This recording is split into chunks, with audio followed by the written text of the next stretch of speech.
inflation in Argentina is going down a little faster than we initially expected.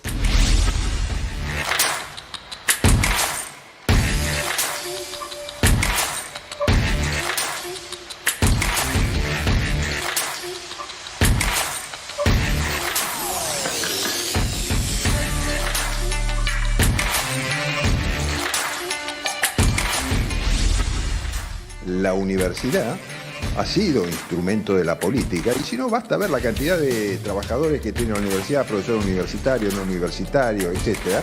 Ahí hay de todo. Entonces, ¿por qué no nos fijamos un poco también, así como el Estado Nacional ha ajustado sus cuentas, por qué no nos dedicamos a analizar a ver si las universidades nacionales, o algunas de ellas, no se han convertido también en un lugar donde se ha generado trabajo artificial, innecesario, ¿no? Entonces la pregunta es, ¿tiene que hacerse cargo el gobierno de Milei de un problema del hospital de clínicas que viene hace 30, 40 años atrás? Es una pregunta, ¿no? Entonces, ¿tiene que hacerse cargo el gobierno del presidente Milei del desfinanciamiento de la universidad pública? Bueno, está viéndolo, o sea, yo digo, se manejan con los presupuestos que le permite la situación económica de la Argentina.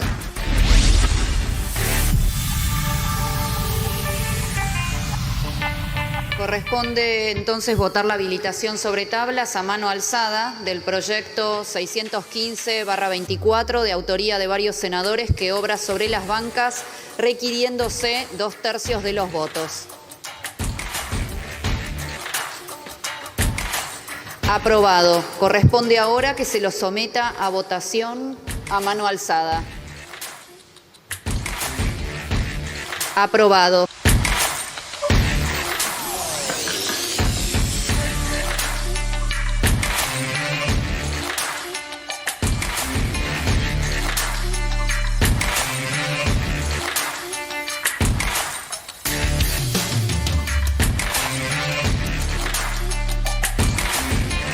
Tienen que ser retribuidos en forma digna. ¿Qué significa esto? Que si no reciben un sueldo para la importantísima tarea que les delegamos los argentinos, solo van a poder ser diputados y senadores los ricos, los corruptos, los narcos o los que tengan un sponsor atrás.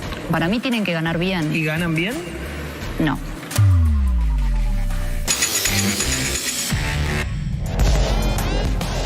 Muy buenas noches a todos, bienvenidos a la noche de A24, bienvenidos a MMC, ya estamos arrancando con todo hasta las 21 horas.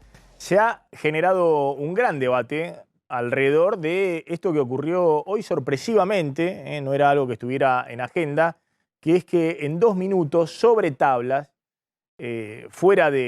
totalmente fuera de agenda, los senadores votaron a mano alzada un aumento de sus dietas. Y una duplicación de sus dietas, no un aumento cualquiera, sino una duplicación de sus dietas. Ahora vamos a ver quién votó a favor y quién no, porque fue a mano alzada, no hubo el registro electrónico, ¿no? Que tiene que ver con el voto tradicional. Uno tiene la impresión de que fueron todos. Es decir, que hubo un acuerdo político previo para que cada uno juegue su rol, pero para que pase el aumento. A ver si pasa, pasa.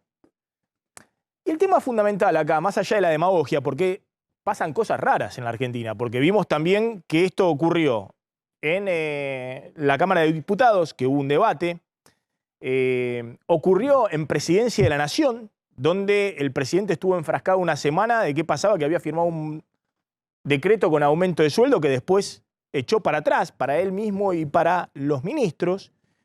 Generó una interna en algún momento entre la vicepresidenta Villarruel y el presidente Javier Milei, y ahora termina así.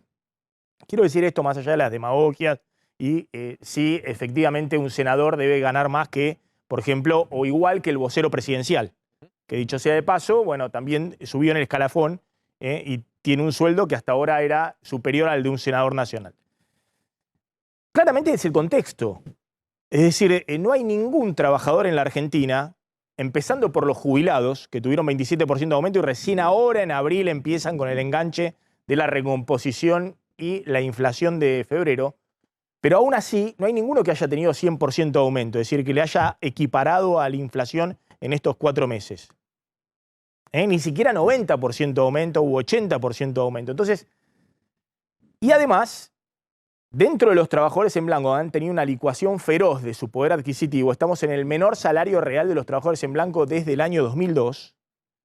Abajo de ellos están los informales, los cuentapropistas, que no han tenido, en muchos casos, ningún aumento. Entonces, me parece que hay un problema de percepción del momento por parte de la dirigencia política, de cuándo son los momentos y si están tan necesitados de que el aumento sea ahora. Esto es como si en pleno 2002, después del estallido de la convertibilidad, se reúnen en el Congreso preocupados por los aumentos de sus dietas. Y me parece que esa es la fuerza que ha tenido la repercusión de este aumento, además de las formas. Está Diego Nicolás en el Senado en este momento. Diego, te escuchamos. Hola Maxi, buenas noches. Mira, esa puerta que ves abierta corresponde al auto de la vicepresidenta de la Nación, Victoria Villarruel. Sabido es que la vicepresidenta hoy, que habilitó la votación para que a mano alzada se produzca esa aprobación de la normativa a la que hacías referencia, ella luego emitió un tuit en el cual dejó sentada su posición, que ella como presidenta del Senado depende del Poder Ejecutivo, que no es senadora y que no tenía otra opción que avanzar en esa votación y que es absolutamente legal lo que han hecho los senadores, más allá de los cuestionamientos que se puedan brindar sobre el tema. Es importante hablar ahora con la vicepresidenta. Estamos aguardando para ver si al salir de aquí del Senado de la Nación ella se detiene algún instante para hablar con los medios que la estamos esperando. Recordamos que hoy, pasado el mediodía, se produjo esa votación luego de la sesión en la cual la Cámara de Senadores aprobó los pliegos de los distintos embajadores políticos que el gobierno nacional había presentado. Esa aprobación se hizo por unanimidad y acto seguido se llevó adelante la votación a mano alzada de este aumento de las dietas de los senadores nacionales. Así que, Maxi, estamos atentos. Seguramente en los próximos minutos la vicepresidenta estará saliendo. Esperemos a ver si podemos hablar con ella. Bien, Diego, nos avisás apenas salga la vicepresidenta de la Nación del Senado. Ya está Martín Tataz, el diputado de Juntos por el Cambio, gracias por venir, o del espacio de evolución dentro de Juntos por el Cambio. Pero nos va a contar Javier Calvo cómo fue esto, cómo se votó en 2 minutos. Podemos verlo, ¿no? Sí, podemos verlo. Sí. Y podemos contar cómo se llegó a este momento, porque vos, Maxi, decías, tenías la impresión de que esto fue acordado. Yo te voy a contar cómo fue acordado y por quiénes fue acordado. Miremos el momento de la votación.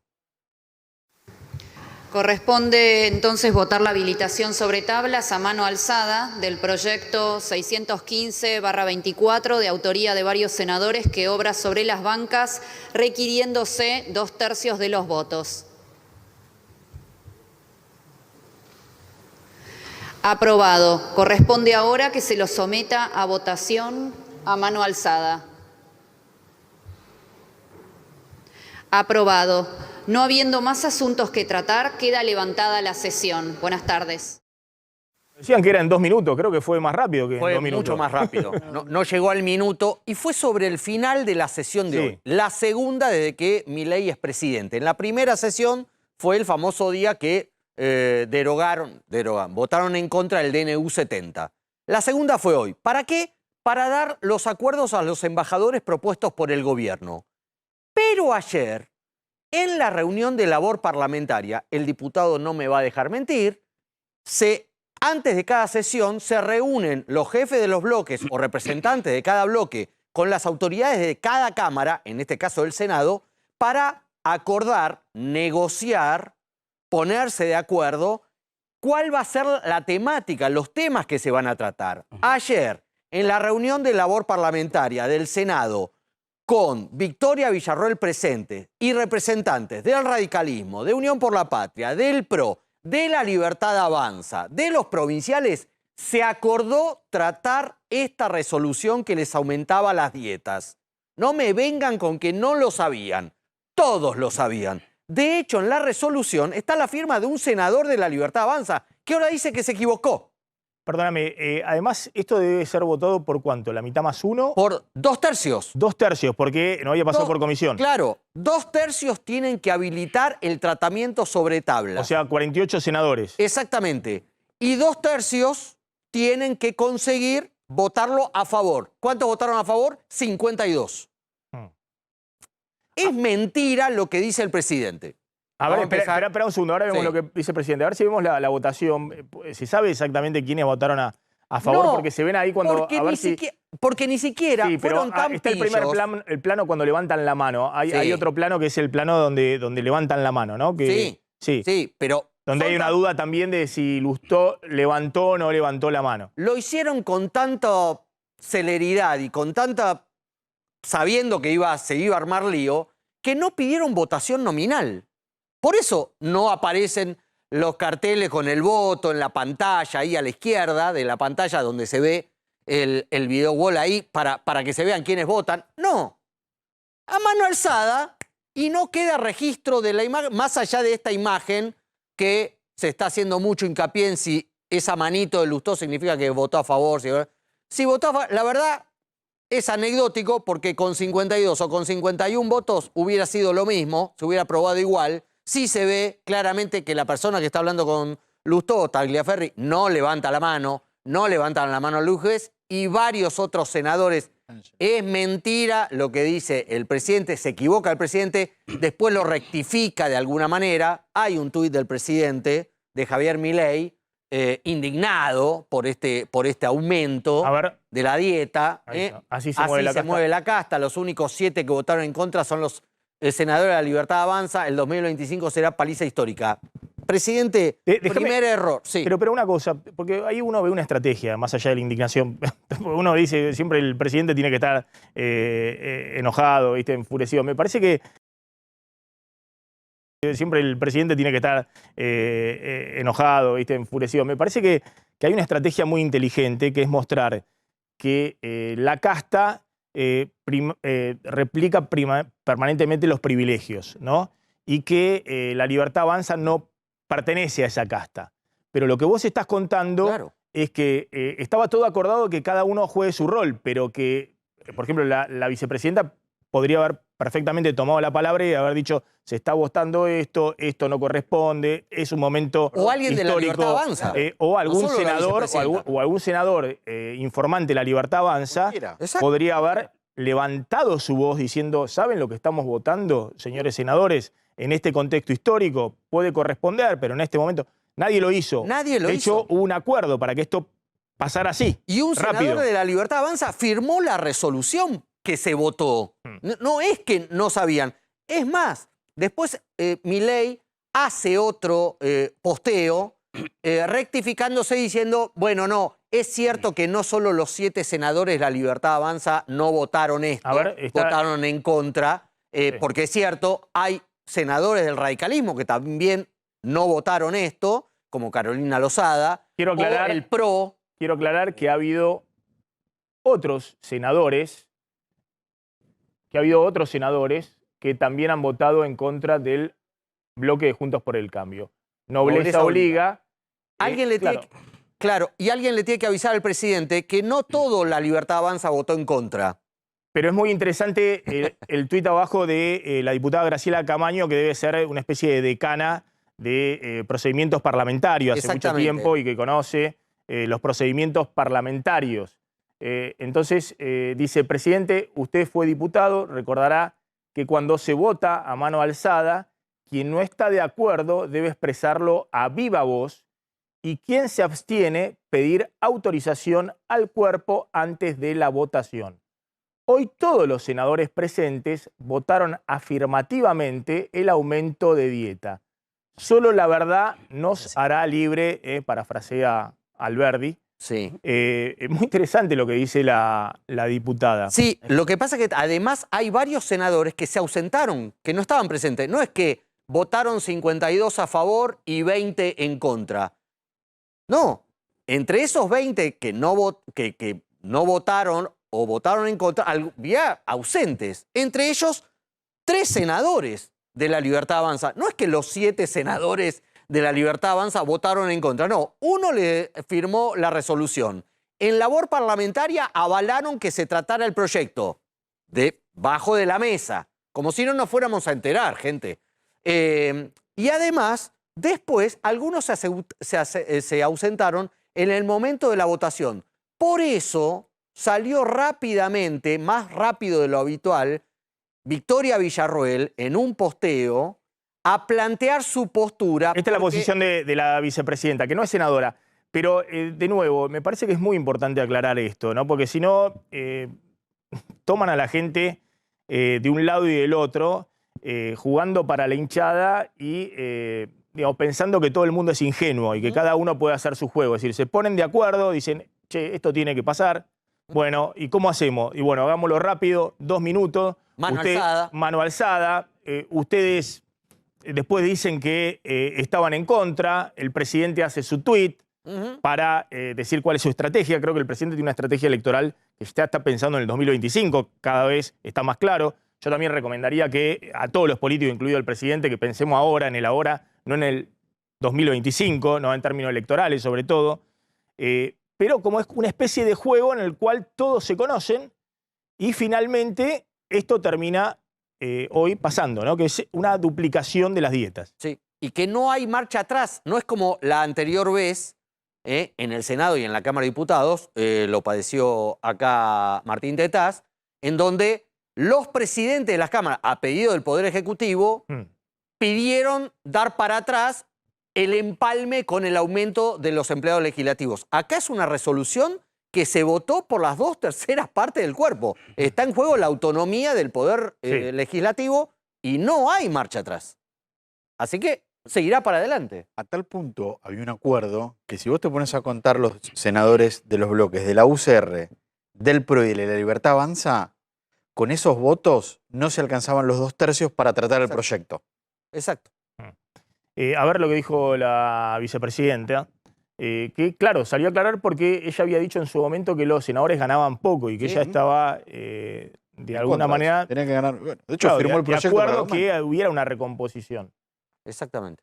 Acá empieza a explicar cómo... Hoy los senadores de todos los bloques acordaron un aumento de su salario que fue votado a mano alzada en el recinto por contar con los votos necesarios para hacerlo.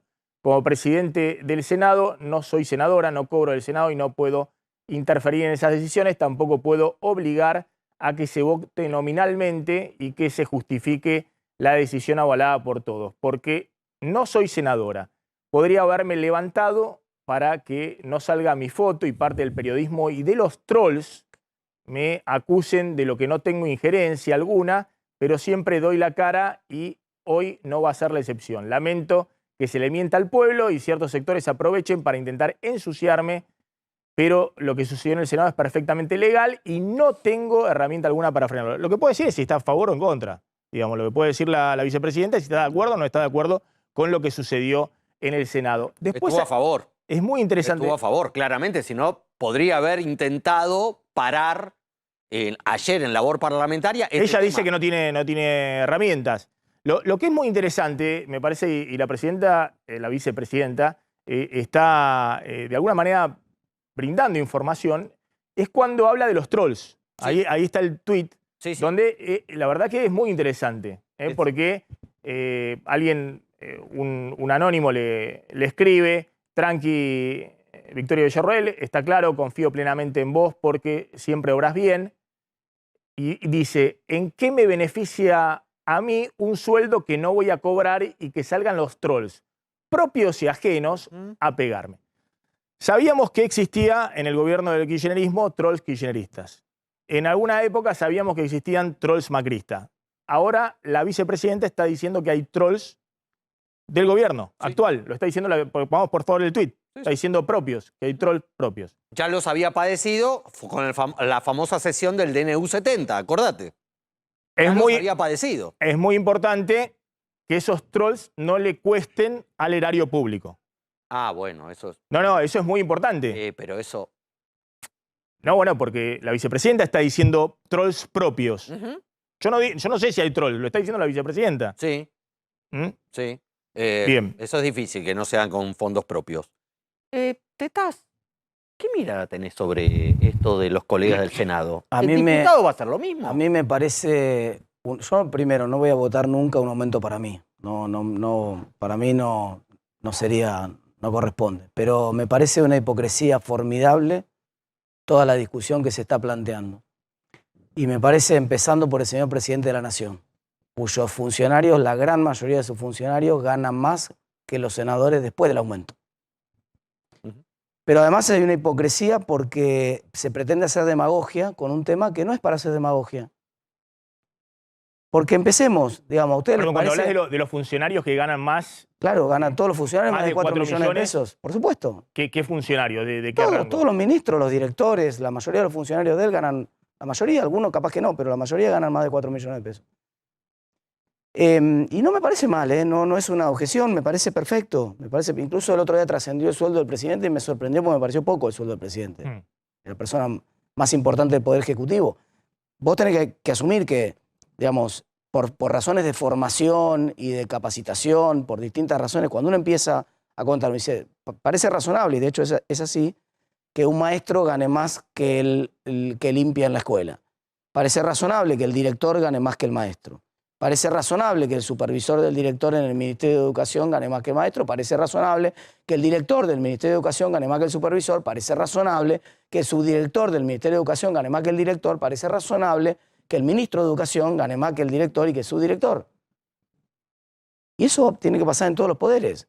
¿Qué está pasando en el Senado y qué está pasando en la Cámara de Diputados? Que hay muchísima gente de escalafones más bajos que, como no sé, por distintas razones de demagogia, no se van actualizando los montos en la medida que avanza la inflación, empiezan a ganar más. Y después, cuando quieren hacer correcciones en función de la inflación, claro, pasa esto que está pasando acá. Entonces, ¿cómo se van a aumentar 100%? La pregunta debería haber sido, ¿cuándo fue el último aumento? ¿Cuándo fue? Pregunta número 1. Pregunta número 2. ¿Cuánto cobran los otros poderes del Estado? ¿Por qué no publicamos todos los salarios de todos los trabajadores públicos? Yo quiero hacer esa propuesta. Que terminen con la hipocresía, que publiquen todos los salarios de sectores públicos. ¿Sabés que se va a notar? Muchas cosas. Algunas de las cosas que se van a notar es que hay asimetría entre los poderes del Estado. Ahora, hay Que no directores debería del Banco existir por la Central que Constitución. ¿cuánto ganan? Director del Banco Central debe estar ganando cerca de 10 millones de pesos probablemente. 10 millones de pesos. Los directores de los bancos públicos o los presidentes de los bancos públicos, las autoridades del banco, no digo el director, pero el presidente del Banco Central, por ejemplo, o el vicepresidente del Banco Central, o el presidente del Banco Nación, o el vicepresidente del Banco Nación, no lo sé a ciencia cierta, pero muy probablemente estén arriba de 10 millones de pesos. Hay mucha asimetría. Lo mismo pasa dentro de del propio Poder Ejecutivo, en algunos sectores. Esto fue investigado hace poco, salió un artículo de algunos colegas mostrando, algunos colegas de ustedes ahora, mostrando la asimetría que hay entre AFIP, ANSES, distintos organismos de aduana. Sí, que están más en las empresas sociedad anónima del Estado, por ejemplo. Por ejemplo, en las empresas del Estado. Entonces, lo que te digo es, si estuviera todo publicado, ¿qué verías? Que el Poder Judicial pica en punta, que tuvo todos los aumentos de siempre. Había una ley en la década del 80 que supuestamente un diputado tenía que ganar lo mismo que un juez. Que esa ley nunca se derogó. O sea, debería ser así. Obviamente no, un diputado gana 2 millones de pesos, un juez gana 18. ¿No? Terminemos con la hipocresía. 18 millones de pesos. Terminemos con la hipocresía. Digamos, insisto, no estoy pidiendo un aumento para mí. Estoy hablando del aumento de los senadores y a decir yo no voy a votar ningún aumento para mí, pero los aumentos tienen que ser, pongan un índice. Nosotros discutimos, Fernando Iglesias presentó un proyecto, creo que fue el año pasado o el anterior, que se ajusten por la jubilación. El mismo porcentaje que reciben las jubilaciones. En una economía inflacionaria no tiene sentido la nominalidad. Sí. ¿Cuándo van a estar corriendo? En algún momento va a venir un aumento. Entonces, cada vez hay 300% de inflación en el año. ¿No va a haber ningún aumento? Sí va a haber. Sí, todo el mundo. Claro, ahora lo que vos decís tenés razón. No puede haber un aumento a los jubilados de 150 y a los políticos de 300. Eso está mal. Eso es un disparate. Pero entonces, ¿por qué no lo atamos? Que el sueldo del presidente o el sueldo de los diputados esté atado directamente a lo que aumentan las jubilaciones. Y entonces de esa manera corren todos a la misma par y no hay ninguna suspicacia de qué se vota, qué no se vota. El índice es el mismo para todos. Además, se van a esforzar los diputados y los senadores en votarle a los jubilados un índice que les corresponde a los jubilados. Te digo una cosa, lo que pasa en esta economía, que la verdad que gran parte de esta economía no está ajustada ni siquiera a un índice inflacionario. Vos lo sabés bien. Hoy el precio más atrasado de esta economía, el más barato de esta economía es el salario. Claro, que va muy atrás desde allá los No, pero últimos si vos 5 tomás- años. no, no. Si uno toma los salarios, Si vos tomás un últimas índice- 5 o 6 años, No, si vos va tomás muy un atrás. índice de salario 6 años para atrás de un diputado contra cualquier trabajador o de un senador, pierde el diputado y el senador. También ha quedado. Porque hay Bueno, mucha demagogia permanentemente. pero bueno, pero no pueden Porque recuperar cada vez- ahora, pero- no pueden recuperar está en este bien, momento. No importa cuándo pueden recuperar, después discutimos cuándo pueden recuperar. Lo que te quiero decir es, terminemos con la hipocresía. Sí, un diputado y un senador de la Nación gana más que un director de escuela. Un director de escuela en la Ciudad de Buenos Aires gana 1.700.000 pesos, con antigüedad. Digamos, sí, un diputado y el ministro de Educación gana más que el director de la escuela y el ¿Por qué no juez dan la cara? gana ¿Por más qué que no el pueden director dar de la escuela. cara? ¿Por qué no? Vos le estás Porque contando no así, tienen los van a- coraje, porque tienen miedo de que la gente son miedosos. No se puede hacer política con miedo. Hay que decir las cosas como son. Yo digo las cosas como son, no estoy corriendo, no me presento a ninguna elección, no tengo ningún problema. Digo las cosas como son. ¿Crees que el gobierno ha tomado este tema, digamos, como Absolutamente. una bandera política? Absolutamente, es un acto de demagogia brutal.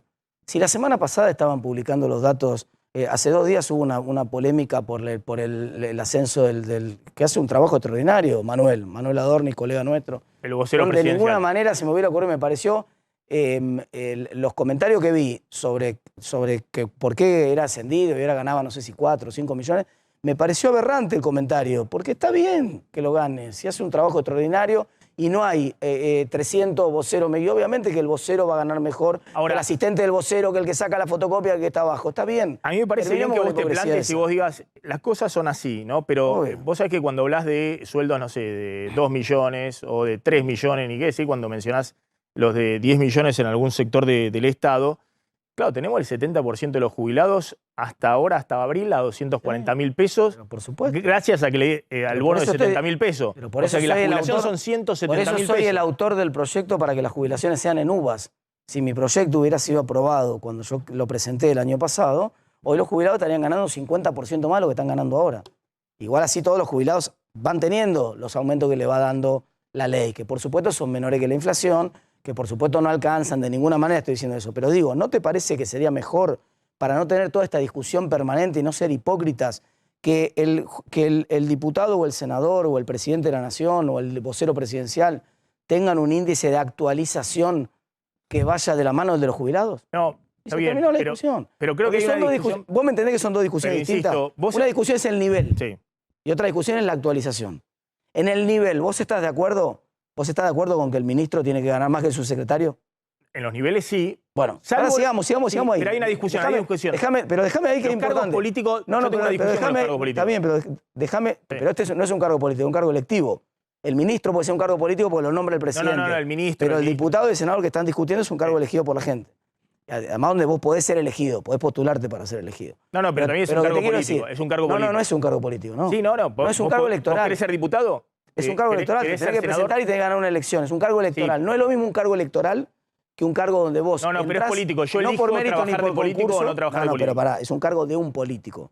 Pero un cargo político quiere decir otra cosa. Un cargo político quiere decir cuando vos no entraste ni por tu mérito, ni por que ganaste un concurso, ni porque hiciste una carrera, ni porque ganaste una elección. Que entraste porque alguien te votó. ¿Consideró? No porque te votó. Te consideró, el presidente tampoco. El presidente es Pero vos elegiste presentarte. No, el ministro, te digo, no eligió a nadie. El ministro no eligió presentarse. No, está bien, estoy diciendo los Bueno, políticos, por los eso te digo, diputados. por eso te digo, ese es un cargo político. El cargo político es el cargo que el presidente llega y dice, te voy a nombrar a vos para que seas ministro, te voy a nombrar a vos para que seas secretario, te voy a nombrar a vos para que seas director. ¿Qué concurso rindieron ustedes? Ninguno. ¿Lo votó la gente? Tampoco. Van a tener eso se llama cargo político, técnicamente. Un cargo electivo no es un cargo de un político. Sí, es un político el electo, obviamente, pero es un cargo electivo. Y tiene, por supuesto, el reconocimiento de la gente y la gente sabe cuánto gana. Digamos, no es que, de hecho, esto también es transparente. Me parece bien a mí que cuando se convoca el proceso electoral, sepan dentro de las elecciones, che, estás votando a un diputado. ¿Sabés cuánto gana un diputado? Esto va a ganar. A ver, yo tengo una visión distinta. Yo creo que los políticos que deciden trabajar de políticos,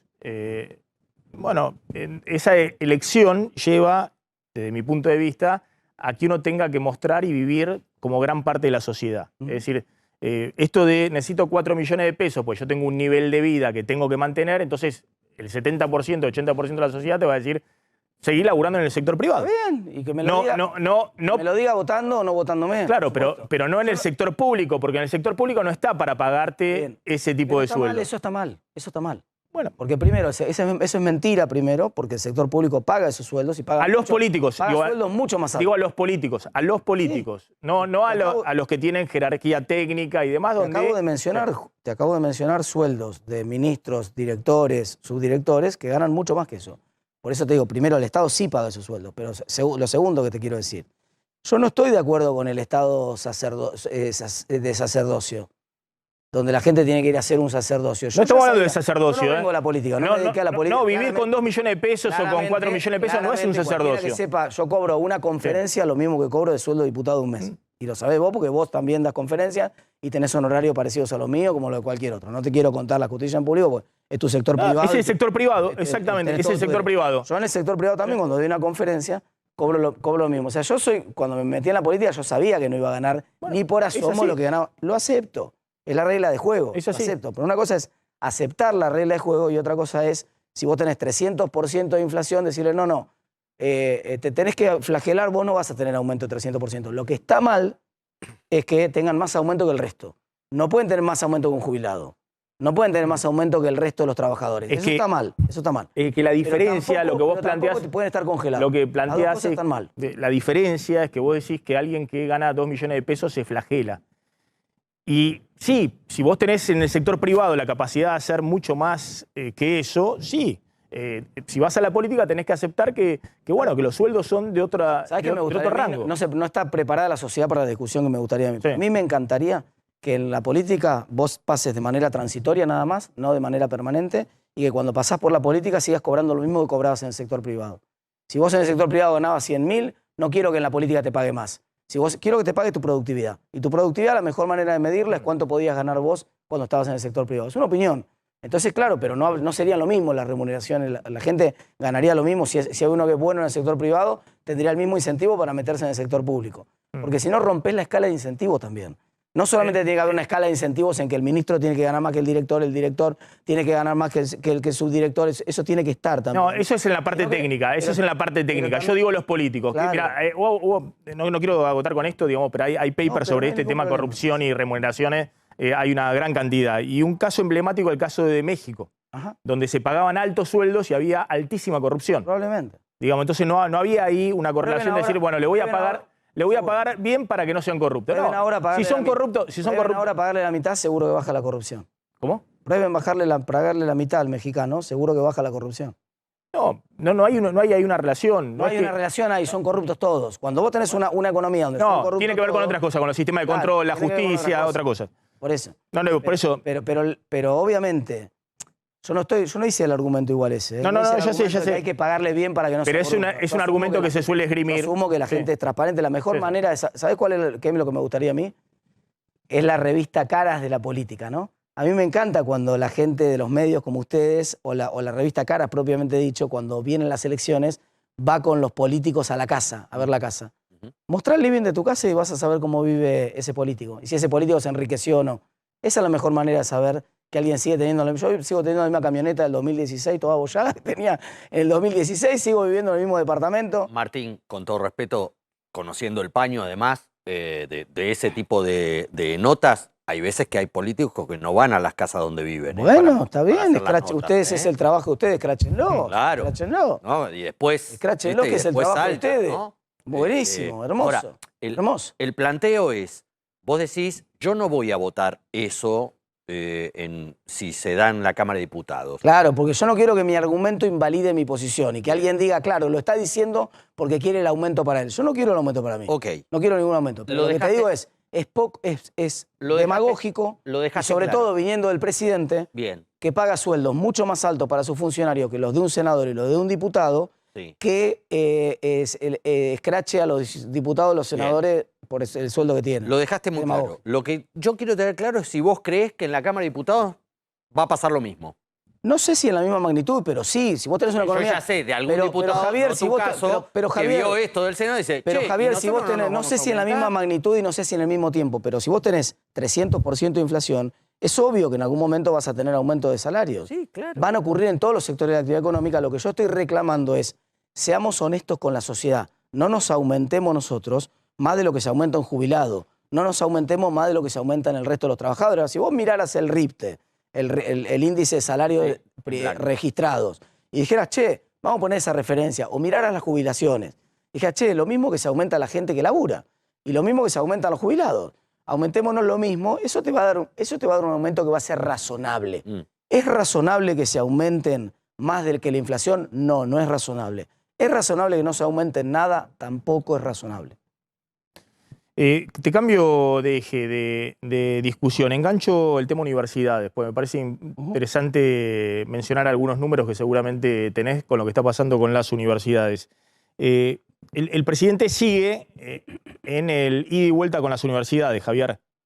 Sí, porque ahí está habiendo una tensión muy fuerte. Hoy hubo un abrazo en el Hospital de Clínicas, al Hospital de Clínicas, que es el hospital universitario de la Facultad de Medicina de la Universidad de Buenos Aires, porque está habiendo todo este ida y vuelta respecto a que se aplica con las universidades lo mismo que se está aplicando en toda la Administración Pública Nacional. Se mantiene el presupuesto 2023 y la licuadora mediante, con el aumento inflacionario, hace que ese presupuesto del año pasado no alcance para todo, y entonces hay una pelea planteada desde las universidades, no solamente la UBA, sino de todas las universidades nacionales, para que le actualicen los envíos de fondos. Ahí tenemos el abrazo que hubo hoy en el Hospital de Clínicas y también... Sí, déjame porque estamos con un poquito... Sí. Hay tweets también. Hay un tuit de Milei. A ver, sí. justo tuiteó el presidente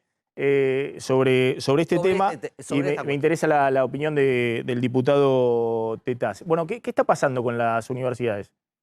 Esto es la vida real. ¿Qué cuenta? No vi el tuit. Sí, esto es básicamente sobre una toma de... Esto es sobre una toma de ATE, pero hay un tuit sobre las universidades, que sería lo que correspondería en este caso, porque fue crítico con toda esta cosa, Javier Milei reposteando, ¿no? este planteo que desde los libertarios le están cuestionando sobre la educación pública, sobre... Está bien. ¿Qué está pasando con las universidades? ¿No? El presidente, estuve justo ayer en la Universidad de Belgrano, una universidad privada que no depende ni de Petovelo ni de la...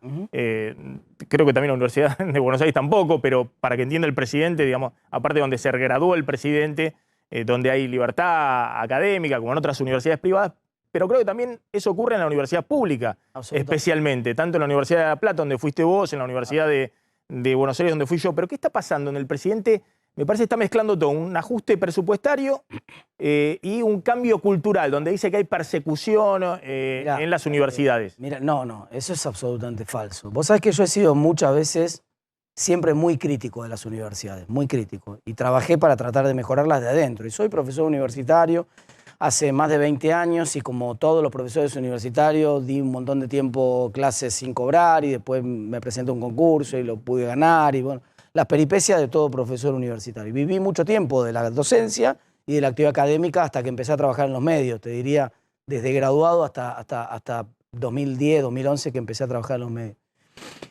Dicho eso, la universidad es de los pocos sectores del Estado que funcionan. Cuando vos ves lo que está pasando, por ejemplo, con la educación primaria y secundaria, donde hay una fuga de la clase media masiva, pudiendo tener una educación gratuita, prefieren pagar para ir a una privada. O en la salud, donde prefieren pagar una prepaga, la discusión que está hoy en boca de todos. Vos ves que en la educación universitaria pasa exactamente lo mismo. Pasa que aquellos que estaban dispuestos a pagar para irse a una privada en la primaria y en la secundaria, cuando llegan a la universidad se dan vuelta y prefieren la universidad pública. ¿Por qué? Por la autonomía. La autonomía de las universidades la salvó del desastre de los sucesivos gobiernos de distintos signos políticos. Esa autonomía las preservó a las universidades y el principio de cogobierno de las universidades y muchos de los principios de la reforma del 18 son los que salvaron a la universidad. Dicho esto, siendo una persona que soy muy crítico, tiene muchos problemas la universidad. Por ejemplo, tiene una tasa de deserción muy grande. Nosotros en la universidad pública, y no importa si es la UBA, La Plata, empezamos con, por ejemplo, la Facultad de Ciencias Económicas de La Plata, que conozco los números con precisión, empezamos con 2.000 estudiantes ingresantes y ya para el año siguiente están la mitad. Entonces quedan un montón en el camino, en parte por fallas de preparación en el sistema, en parte porque muchos empiezan y ven que no era lo que esperaban. Ahora, contame qué está pasando ahora. No podés quitarle el 70% del presupuesto de funcionamiento al único sector del sector público o subsector del sector público que funciona. Se le quitó el 70%, ¿cómo fue la asignación? Claro, por la cuenta que te está contando Javier, porque esencialmente vos cuando haces o sea, mantenés el mismo presupuesto del año anterior, que por supuesto lo puede hacer por ley de administración financiera el presidente, entonces puede reconducir, es la palabra que no me salía, el presupuesto. Normalmente eso incluye las paritarias de cada uno de los sectores e incluye a dedo del jefe de gabinete de ministros en función de la mayor recaudación, una mayor asignación para gasto de funcionamiento de todos los ministerios. Vos no podés, cuando tenés 300% de inflación en el camino, al que le diste 100 para prender la luz el año pasado, para que funcionaran los hospitales, para que limpiaran la facultad, darle 100 este año. Porque los 100 de este año valen lo mismo que 30 del año pasado. Eso es lo que está pasando en las universidades hoy. Es decir, un fuerte recorte en términos reales de los fondos de la universidad. Un recorte brutal del 70% de los fondos de la universidad. En términos reales que pone en riesgo el funcionamiento de la universidad. Por supuesto. Sí, o se va a deteriorar, se va a empezar a venir abajo en el mantenimiento, que uno dice... ¿Y los pagos de sueldo están garantizados? Tiene muchos problemas para mantenimiento de las universidades. Y la forma de gestionar, como además se descentraliza entre las facultades, cuando vos vas a la Facultad de Ciencias Económicas, en cualquier lugar del país suelen estar mejor mantenidas y con más inversiones porque hacen trabajos a terceros y generan otros ingresos, ¿no? Los sueldos sí están garantizados, pero dependen de la paritaria que negocie ese sector, como todas las paritarias de los otros sectores de la economía, en general por debajo de la inflación, pero no están sufriendo este congelamiento los sueldos en el mismo nivel. Lo que no me queda claro acá es si hay autonomía de las universidades, no autarquía, hay autonomía. Hay autonomía de las universidades. Dependen de los fondos que envíe el Tesoro Nacional. Más los Ahora, que generan me imagino como ha pasado en otros sectores, pasó incluso en las prepagas, que el gobierno después se puso del lado de la gente, ¿no? Y ahora el gobierno es el que va con las cautelares. ¿No hay cautelares respecto a este recorte de fondos? Supongo que si las facultades empiezan a sufrir restricciones de funcionamiento, en algún momento puede haber algún tipo de medida judicial. Yo no estoy gestionando una facultad como para decírtelo, pero es una posibilidad que no descartaría. Tetas, gracias por haber estado en el programa. Vamos volando a la tanda. Cuando volvamos, la agenda de lo que está pasando con la ley Ómnibus, ¿no? Que nos quedó pendiente. Y atención a las advertencias de Cavallo al plan económico. Bueno, atención, está el presidente viajando a Bariloche en este momento. Sí, va a participar, va a dormir esta noche en el hotel más importante de Bariloche, y uno de los de la Argentina, el Yao Yao, donde está habiendo un foro de dueños de empresas argentinas, muy conocido, foro de Yao Yao. El presidente se va a alojar, va a descansar en el hotel y mañana va a dar una charla a los participantes del foro, insisto, de los principales... ¿En idea es esto? No. Esto es Yao Yao. Es el foro Yao Yao, organizado por Eduardo Elstein, uno de los dueños, de los accionistas del Yao Yao. Y ahí está Galperín, la gente de Globan, dueño de empresa, no ejecutivo solamente. ¿Qué pasó con la denuncia penal por injurias, calumnias de injurias de la Nata contra Milei? La presentó hoy, finalmente, en los tribunales de Comodoro Pi y le tocó al juez Ariel Lijo. Justo. El juez... El candidato... Bravo. El juez, que el presidente Javier Milei está nominando para ir a la Corte Suprema de Justicia de la Nación. Una situación, bueno, por lo menos... Parece tragicómica. Y sí, es como raro que vas a investigar a la persona que te está nominando para ser juez de la Corte. Muchos preguntan, bueno, ¿se puede excusar? Bueno, podría excusarse. Hasta, si querés, la letra fina del código no es una causal de recusación que te apartes o que te aparten por esta situación. Lo cierto es que la denuncia está presentada. Lo que dijo Jorge Lanata a través de sus abogados en la denuncia es que Milei, en el tuit en el que lo llamó mentiroso y le preguntó si se requería sobres para decir la verdad, Lanata entiende que eso es una injuria, es un delito, está en el Código Penal, lo denunció por ese delito y en la denuncia Lanata dice que lo que busca Milei con esto es destruir su credibilidad y no solo la de él, sino la de otros periodistas a los que el presidente también criticó y que Lanata reproduce en su denuncia los casos que acá hemos contado de Morales Solá, de Jorge Fernández Díaz, de María O'Donnell y de otros colegas. Denuncia presentada, primer paso es que el fiscal, que para este caso es el fiscal federal Ramiro González, dictamine si entiende que hay un posible delito para investigar o si entiende que en los dichos de Milei no hay ningún delito para investigar. Cavallo hizo, Domingo Cavallo, el exministro de Economía, y lo cito porque el presidente dijo alguna vez que era el mejor ministro de Economía de la historia argentina, alguien que ha estado cercano en el inicio del gobierno de Milei al propio presidente, pero que hoy está advirtiendo sobre algunas inconsistencias del plan económico. Ha dicho, hasta que no se reunifique y liberalice el mercado cambiario y se remuevan los fuertes obstáculos que hoy al comercio exterior de Argentina, yo no veo que haya una reactivación importante de la economía. Está diciendo que no ve la economía recuperándose en B corta, rápidamente. Y dice Cavallo, que viene insistiendo que el gobierno tiene que acelerar el ritmo de las mini devaluaciones diarias, podría continuar el clima recesivo con tendencia a ser depresivo, o sea, una prolongada recesión. Esto fue en un summit para inversores de una firma local y agrega, después de que se haya unificado el mercado cambiario y que se anuncie un plan de estabilización, recién en ese momento podemos hablar de una fuerte reducción de la tasa de inflación. Está esperando Cavallo una tasa de inflación de un dígito ahora para este mes de abril, a la placa siguiente, ahí lo podemos ver, pero dice que en adelante, a partir de mayo, difícilmente se pueda seguir bajando como lo ha hecho hasta ahora, hasta abril, la inflación, y la inflación podría estabilizarse entre el 6 y 7% mensual. Si eso ocurre, dice Cavallo, llevar el dólar oficial al 2% mensual va a hacer que la Argentina pierda toda competitividad, quede muy cara en dólares, más de lo que está en este momento. Y se pregunta, ¿no? ¿Qué ocurre si el Banco Central no corrige el ritmo de devaluación y la tasa de inflación se mantiene entre el 6 y 7% mensual y siguen las restricciones, el cepo, al mercado financiero?